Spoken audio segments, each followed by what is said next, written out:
Be ready. 5, 4, 3, 2, 1, start. Their salary bill, establishment charges, emoluments, and the other allowances amount to nearly 13,000 crores of rupees. If the pension bill is also added, it amounts to nearly 16,000 crores of rupees. It is the government of India alone, and when we take the state governments, establishments, local bodies, added institutions, and the public sector undertakings, there are more than 2 crores on their payrolls, and the total expenditure involved in it is something around 45,000 crores of rupees. Little precious has been done to reduce the expenditure of the government. As for the figures of the non-plan expenditure, when compared to the last year's budget, the non-plan expenditure went up by 4,400 crores of rupees.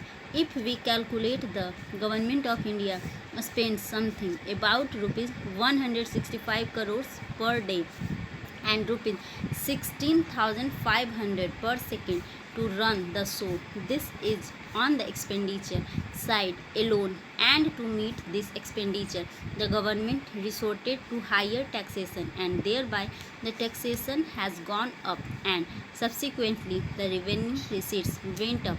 The revenue receipts account for 76,000 crores of rupees. Roughly not satisfied with this, the government goes in for borrowing money both internally and externally. The total debt burden of the government of India is roughly about 4 lakh crores of rupees.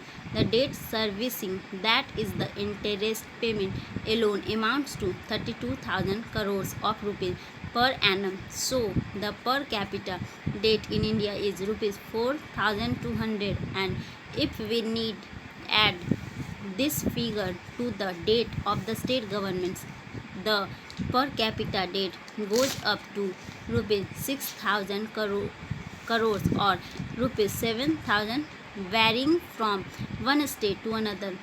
Even then, the government is not able to meet their expenses as they are living beyond their means. So, no, on one side they are enhancing taxation, and on the other side they are going for borrowings.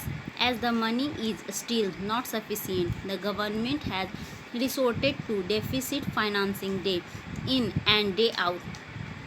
Dr. Manmohan Singh says that they are curtailing deficit financing, but the figures supplied by the finance minister show that the deficit financing is to the tune of 5,000 crores of rupees, but the fiscal deficit is more than rupees 34,000 crores. So deficit financing means printing additional notes from the Nasik press whenever any individual issues a check without having the requisite balance in his account.